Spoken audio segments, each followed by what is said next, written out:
વાત ગોંડલમાં રહેતા લોકોને માટે કરવી છે અને આ વાત મૂકતા પહેલા એક ઉર્દુ શાયર નવાઝ દેવબંદીની એક રચના એમની સમક્ષ મૂકવા માંગુ છું। जलते घर को देखने वालों फूस का छप्पर आपका है, आपके पीछे तेज हवा है, आगे मुकद्दर आपका है, उसके कत्ल पे मैं भी चुप था, मेरा नंबर अब आया, मेरे कत्ल पे आप भी चुप है, अगला नंबर आपका है। મને લાગે છે કે વર્તમાન સમય પરિસ્થિતિને લઈ મેં આ રચના આપ સમક્ષ મૂકી છે। આનો કંઈ ને કંઈ અંદેશો વર્તમાન પરિસ્થિતિ સાથે સીધો છે। ગોંડલની અંદર મહારાજા ભગવતસિંહજીને આપણે યાદ કરીએ તો આપણી ગોંડલની પરિસ્થિતિ, આપણી સુખ શાંતિ ભાઈચારો બધું યાદ આવી જાય। દુનિયાનો એકમાત્ર વિરલ વિભૂતિ એવી વ્યક્તિ રાજા મહારાજા ભગવતસિંહજી, જે વેલ એજ્યુકેટેડ, એમના સંસ્કારોની આ ભૂમિ છે। એટલે અમારે કોઈ લોકોને સંસ્કાર આપવાની વાત કરવાની નથી, પરંતુ ભાજપાની સરકાર છેલ્લા 25 વર્ષમાં ખાસ કરીને માનનીય ગૃહમંત્રી હર્ષભાઈ સંઘવી આવ્યા છે ત્યારથી પોલીસને એક અલગ પ્રકારનો નશો છે અને રાજકીય પરિપ્રેક્ષમાં નશાથી વિપક્ષને ટાર્ગેટ કરી અને એના એક એક આગેવાનને નશ્યત કરવો, કોંગ્રેસમાંથી હટાવી દેવા, એને ન્યુટ્રલ કરવા, ધાક ધમકી કે દાબ દબાણથી આપી અને એને સામેથી હટાવી દેવા, આ માનસિકતાથી ગોંડલનું સાચું નેતૃત્વ ગોંડલના જનતા વચ્ચેથી લુપ્ત થતું જાય છે। આ ચિંતાના ભાગે આપ સૌને વાત કરવા માંગુ છું। સીધી વાત કરું, ગોંડલની જનતાની છેલ્લા 15-17 વર્ષથી કરુણ પરિસ્થિતિ છે, એ બાબતમાં કોઈ મનમેક નથી। બહાર નીકળવાનો એકમાત્ર રસ્તો છે કે સાચું નેતૃત્વ પસંદ કરો અને સાચા નેતૃત્વ માટે ભારતીય જનતા પાર્ટીએ વિકલ્પ નથી। આપ સૌએ જેને મત આપીને જેની ટ્રિપલ એન્જિનની સરકાર બનાવી છે, એ સરકારને લઈ આપ આરોગ્ય વિષયક ફેસિલિટી, આપ શિક્ષણની સુવિધા કે આપની સુરક્ષાની સુવિધા ગોંડલમાં કેટલી અને કેવી ભોગવો છો એના ઉપર પણ અમારે કશું બોલવા નથી। એક દ્રષ્ટાંત આપવા માંગુ છું કે છેલ્લા 2 દિવસથી ચર્ચામાં બન્યું, મહારાજા સાહેબ ગોંડલમાં નેતાઓ માટે આપણને સૌને ગર્વ થાય।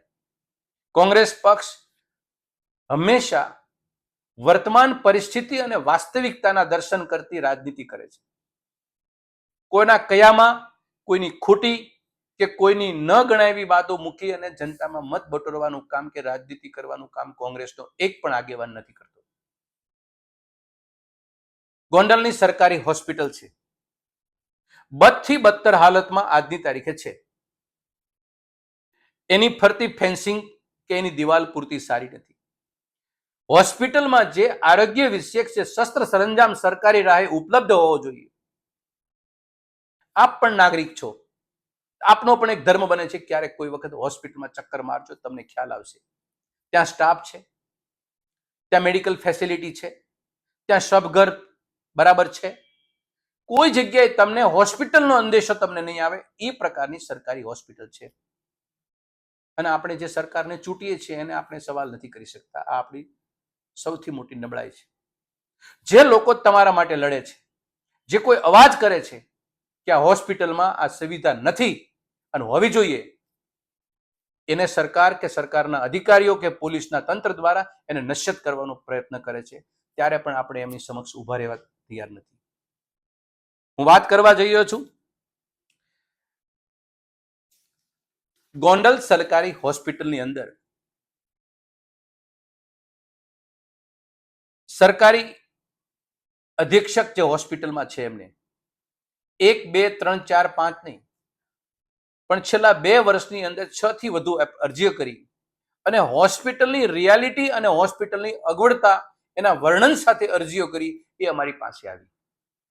અને એ અરજીની અંદર કંઈ ને કંઈ એવું છે કે મેટર્નિટી હોસ્પિટલની જે વિભાગ છે એમાં તાર ફેન્સિંગ કે ગેટ મૂકવામાં આવે, એ ગેટ નથી। કેમ્પસની અંદર કૂતરા અને ગાયોનો બહુ ત્રાસ છે। પોલીસ વિભાગને એક અરજી કરેલી છે કે અર્જુનસિંહ ચૌહાણ નામના વ્યક્તિ પોલીસ ઇન્સ્પેક્ટર એ ડિવિઝનને કરેલી છે કે એમનો બહુ ત્રાસ છે કે નાઇટ ડ્યુટીમાં કોઈ આવવા તૈયાર નથી, સુરક્ષાના ઘણા પ્રશ્નો છે। જે શબઘર છે એની અંદર જનરેટરની બેટરી નથી, ગેસનો બાટલો નથી, હોસ્પિટલના લોખંડના દરવાજા બે તૂટી ગયા છે, દિવાલને રિપેરિંગ માંગે છે। આવી એક એક ફરિયાદ, એક એક બાબતની તત્તરને 4 ફરિયાદો કરી છે. સરકારી માર્ગ અને મકાન વિભાગના નાયબ કાર્યપાલકને કરી છે. એમના તરફથી કોઈ પ્રકારની આ સુવિધા નથી બની. આ નુકસાની કોને? ગોંડલની જનતાને આ સુવિધા નથી મળતી એવું અધિક્ષક સરકારી હોસ્પિટલ કહે છે. અને છતાં પણ સરકારી રાહે જે ચૂંટાયેલા પ્રતિનિધિઓ છે એ કોઈ આમાં રોલ ભજવવા તૈયાર નથી કે મારા વિસ્તારની અંદર આવી હોસ્પિટલ ન ચાલે, આમાં સાધનોથી સુસજ્જ હોવી જોઈએ. ગોંડલ વિસ્તારના લોકસભાના સભ્ય કેન્દ્રમાં કેન્દ્રીય મંત્રી છે. અગાઉની ટર્મમાં એ આરોગ્ય મંત્રી હતા કેબિનેટ. હું ગોંડલની જનતાને સીધો જ સવાલ પૂછું, કેન્દ્રીય આરોગ્ય મંત્રીએ ₹1 તમારી સિવિલ સરકારી હોસ્પિટલની અંદર સુવિધા માટે નહીં, ફેસિલિટી માટે નહીં, પણ મરામત માટે પણ આપ્યો ખરો? કે આ દિવાલની તૂટલી દિવાલ છે એને રિપેરિંગ કરી દઈએ, આ શબઘરની અંદર આ ફ્રીજ ચાલે છે એને રિપેરિંગ કરી દઈએ, આ સાધનો એટલે તૂટી ગયા છે એને આપી દઈએ, હોસ્પિટલની કમ્પાઉન્ડ વોલના 2 લોખંડના દરવાજા એ તૂટી ગયા છે એને નવા બનાવી દઈએ. ₹1 નથી આપ્યો. અને ભારતીય જનતા પાર્ટીના આપણે ગાણા ગાવામાંથી નવરા નથી થતા. આ વાસ્તવિકતા છે. અને આવા સમયે વિપક્ષનો આગેવાન એક હિંમત કરી, નૈતિક જવાબદારી પોતે સ્વીકારી અને હોસ્પિટલમાં જાય છે, હોસ્પિટલની પરિસ્થિતિ જોવે છે. એ પરિસ્થિતિ જે હતી એ સત્યનું વર્ણન કરે છે અને વર્ણન કરીને એક વિડીયો બનાવે છે અને વિડીયો સરકારના ધ્યાનમાં આવે છે. સરકારે એને સકારાત્મક ન લીધો કે આ જે વિડીયોમાં જે બોલે છે જે વ્યક્તિ, એ વ્યક્તિ કોણ છે, શું છે, એમાં જન્મ કુંડળીમાં ગયા. પણ આ વાસ્તવિકતા છે. સત્ય હોય તો ત્યાં મરામત કરાવડાવો, ફ્રીજ ના હોય તો ફ્રીજ આપો, પાઇપલાઇન તૂટી ગઈ તો પૂરી કરો. એવો ન હુકમ થયો. પોલીસને કામે લગાડી હર્ષભાઈ અને જિલ્લા પોલીસ અધિક્ષકે આમની ધરપકડ કરી, પોલીસ ફરિયાદ કરી.